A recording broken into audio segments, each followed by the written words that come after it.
வணக்கம், என் பெயர் முகேஷ். மற்றொரு பயிற்சி வீடியோவிற்கு உங்களை வரவேற்கிறேன். நான் நம்புகிறேன் நீங்கள் அனைவரும் மோவின் நிறுவனத்துடன் இணைந்து மகிழ்ச்சியாக இருக்கிறீர்கள். இந்த வீடியோவில் மோவின் டிரைவர் எப்படி தனது வாகனத்தை ஓட்ட வேண்டும் மற்றும் கவனிக்க வேண்டும் என்பதை விளக்குவேன். இந்த வழிமுறைகளை பின்பற்றுவதன் மூலம் உங்கள் வாகனம் நீண்ட காலம் செயல்படும், மேலும் நீங்கள் மற்றும் நிறுவனம் இணைந்து வளர முடியும். அப்படி இதில் தொடங்கலாம்.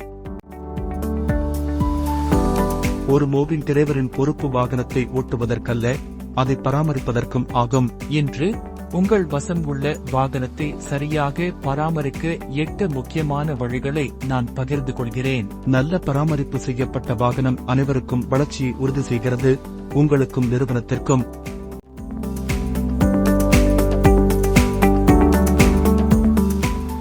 முதல், சரியான டயர் அழுத்தத்தை பராமரிக்கவும். எப்போதும் டயரின் பரிந்துரைக்கப்பட்ட அழுத்த அளவை கட்டாயம் பேணவும்.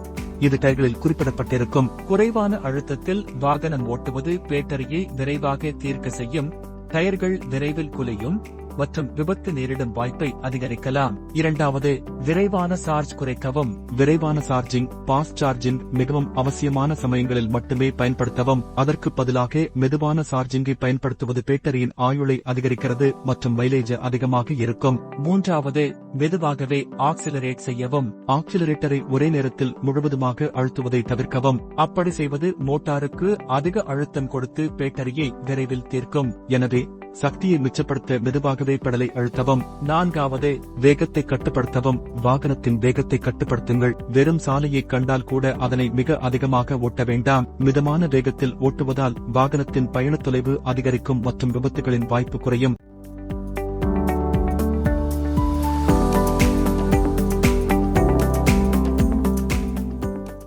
ஐந்தாவது, தேவையற்ற அம்சங்களை அணைக்கவும். பகலிலே விளக்குகளை அல்லது மழை இல்லாத நேரத்தில் வைப்பர்களை பயன்படுத்த வேண்டாம், அவை பேட்டரியின் சக்தியை மிச்சப்படுத்த உதவுகிறது.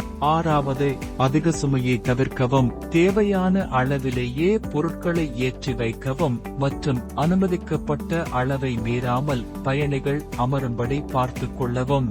இதனால் பேட்டரி நீண்ட தூரம் செல்ல உதவுகிறது மற்றும் அபராதங்களும் தவிர்க்கலாம்.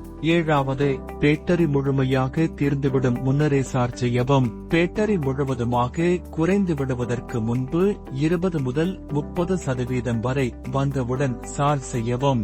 நீண்ட நாட்களுக்கு வாகனம் பயன்படுத்தப்படாவிட்டாலும் 3 நாட்களுக்கு ஒருமுறை சார்ஜ் செய்யவும். இது பேட்டரியின் ஆயுளை நீட்டிக்க உதவும். எட்டாவது, சாயல் உள்ள இடத்தில் வாகனத்தை நிறுத்தவும்.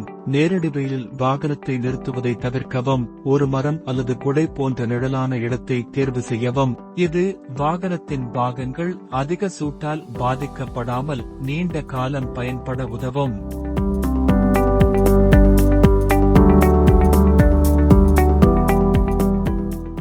இந்த எளிய வழிகளை பின்பற்றுவதன் மூலம் உங்கள் வாகனத்தின் செயல்திறன் மற்றும் நீடித்த காலம் அதிகரிக்கும்.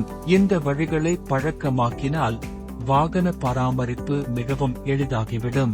நான் இந்த வழிமுறைகளை பின்பற்றுகிறேன், எனவே என் வாகனம் எப்போதும் சிறப்பாக செயல்படுகிறது. நிறுவனமும் என் மீது முழுமையாக நம்பிக்கை வைக்கிறது. வீடியோவை பார்த்ததற்கு நன்றி.